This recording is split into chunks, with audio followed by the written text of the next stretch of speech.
Do you all think the Singapore football team will ever qualify for the World Cup? In my wildest dreams, yes. But in reality, I don't know, maybe in your lifetime, not mine.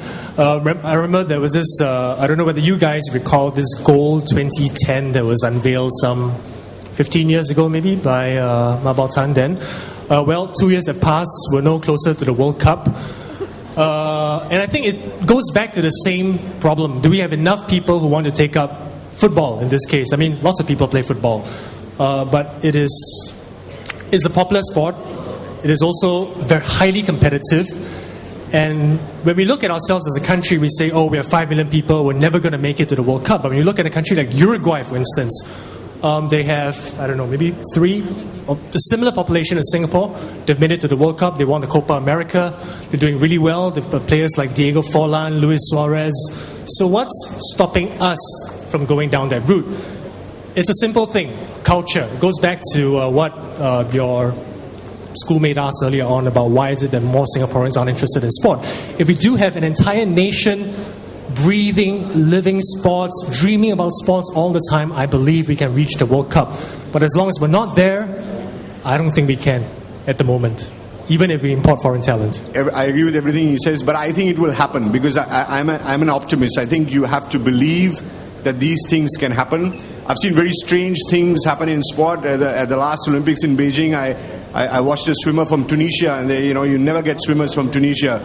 And he won an Olympic gold medal. When I was in Beijing, China does very well in many sports, but China never has had a history in fencing, and they won a gold medal in fencing. So people from all sorts of countries who are not known for particular sports are winning now. So I think it's possible. I mean, it's going to take a lot of the things that Terence says, but I'm an optimist. I think it'll happen. Because of our culture, we have a natural disadvantage in competitive sports. So do you think we should forget about competitive sports altogether and perhaps focus more on community-based sports and save all that money which can be spent on something else? No, I think it takes time. I think it takes a very long time. I said earlier that, there's an academic culture in Asia generally, not just in Singapore. And, for a sporting... I lived in Australia for many years. Australia is a very rugged nation. Everybody plays sport. It's just part of their culture. So for us to build that culture of sport and therefore competitive sport takes a long time. It doesn't happen in 5 years or 10 years. It can take you 30, 40, 60, 70 years. But you have to keep doing it till you come up to that level. And I feel that, we Asians tend to be a little bit shorter than Westerners, so that can be a disadvantage in many sports. But I look at the Barcelona football team. They have their best players, including Lionel Messi. They're 5'5", 5'6". So I think all these things are possible, but they take time. And so it requires patience, it requires investment, and it requires faith. I think these are very important things. Would it be more effective if the government were to, instead of employ all these foreign talent, would it be better to have more like sports scholarships for Singaporeans? Well, if you look at the Singapore Sports School, for instance, right, it trains student athletes throughout the entire, for the 3 or 4 years that they're at the sports school. Scholarships, yes, but if you hand out scholarships, it will take time. It's also not foolproof as well. I think there are scholarships in place, for example, like the Project 0812 Olympic Pathway Program. It's not exactly a scholarship, but it gives funding to athletes who are deemed to be a potential to win Olympic medals. So we need to have scholarships as well as that policy of naturalizing foreign athletes. So it's not mutually exclusive. So it doesn't have to be, let's have scholarships, let's not have foreign talent, or let's have foreign talent, let's not have scholarships. That's not the case now. So we're having both, and I think that's probably the way forward. And like I said, giving out scholarships is one thing. Having people that are interested in taking them up is another. I was wondering, because if there were more scholarships, then maybe parents would think like, oh, the government is more interested in cultivating this, like Singapore talent in this area.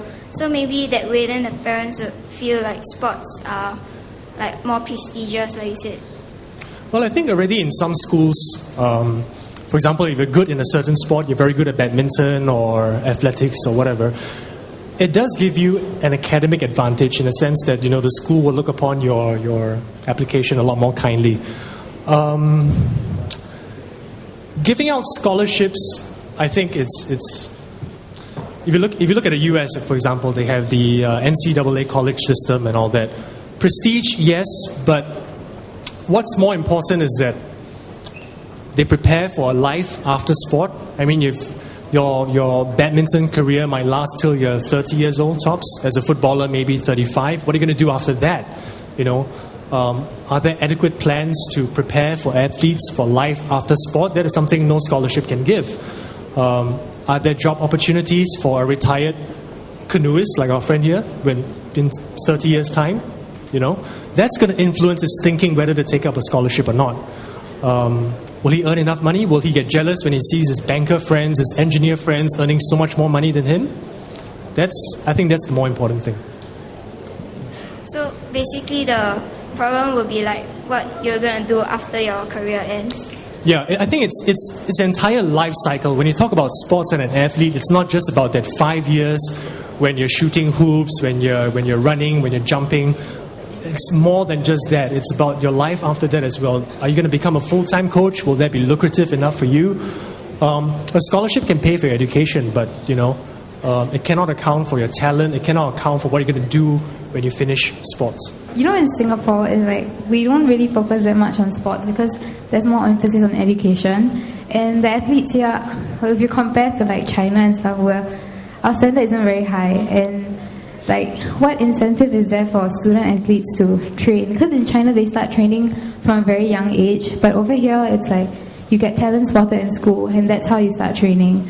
So and there's so much competition in school and education, so how are we going to balance? And I think that's the reason why many students don't want to get into the sports field. So how can we change the mindset of people? And just now somebody asked about our parents. If I told my parent I want to be a full-time athlete, they probably scream at me, and so it's not going to happen. So how can you change change the mindset of parents as well as students and tell them that there's actually a chance if you compete? I think one of the things that helps, as I said, building cultures is a long time. It takes a long time. One of the things that helps for parents to change their minds if they see successful athletes, which is a bit of a problem, because if you don't push sport, how do you produce successful athletes? But if you have a successful athlete, I think it becomes a big thing for parents to look at and say, my God, look at the amount of prestige they have, look at the amount of times in the newspaper they can make a good living out of it or whatever. But I think most of the time sport is just a passion. I think most of the athletes across the world who pursue sports don't always make a great living out of it. They make a decent living out of it, but I think they're pursuing their passion, and I think they understand that, and later they may become coaches or whatever. But the people who earn money out of sport is a very small percentage. And I know that puts parents off, but I think it's a question of a culture, understanding that sport is a good thing. It's not a bad thing. It's something worth pursuing. It's something beautiful. It's good for you. And I think that just takes time. There's no other answer that I can give you that it takes time, but it requires a nation to push it very slowly. And I think Singapore is pushing it. I can see it in schools. I can see it from the government. It is pushing it. And I think it'll grow. I mean, there are some examples. Fandi Ahmad, for instance, made a good living when he was in Indonesia. I mean, he went to play for a Dutch club, Groningen. He played in the UEFA Cup as well. He made good money in his time. One of our friends, Dr. Ben Tan, the president of the Sailing Association, he went to the Asian Games while training to be a doctor. Now that's not easy, He's probably at 18-hour days, but he found a way to balance it, and that's a positive example. I mean, he's a doctor now, obviously, but he managed to be successful in sports as well. So, I mean, these are the positive examples that you can sort of tell the parents about. There are a few, mostly in sailing, in bowling as well. Remy Ong, you guys know him. He drives a Porsche, the car that knocked down a dog, but. But, he made a good living from bowling. He was very good at what he does. So did Ben. So did Fandi. So these are positive examples. I mean, they may not be the norm, but they've still proven that it's possible to make a decent living from sports if you're really good at it. What do you think of media portraying athletes as sports stars? And has it turned the focus of sports towards fame and fortune instead of sports itself?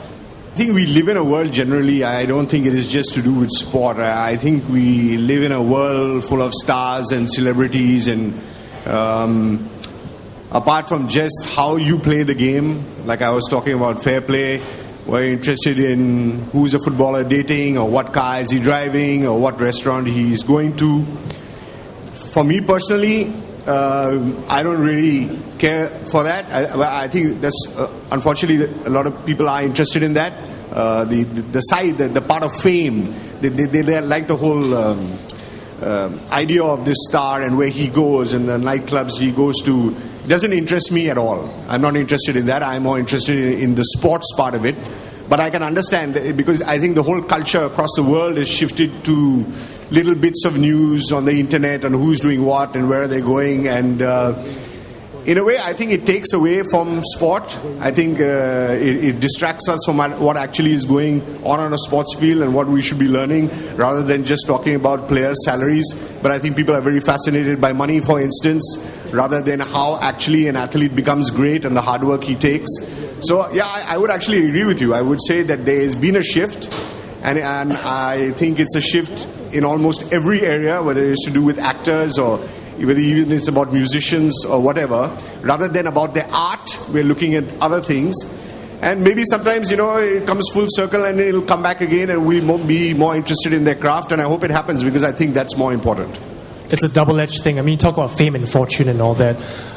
Sports, maybe in Singapore to a certain extent, but definitely globally, it is big business. There's lots of money to be made from sport, and a lot of it comes from marketing. Lionel Messi wears Nike football boots. It's worth millions of dollars.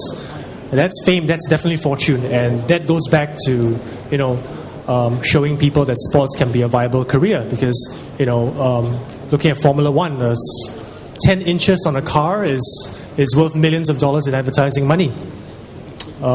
Same thing in basketball, same thing in golf, for instance. We all want to know what Tiger Woods did that night when he drove out of his wife's home. Why? Because he's a hero. He's a star. And he earns a lot of money, sure. And because of that, he has great responsibility. And we want to know, I think it works both ways.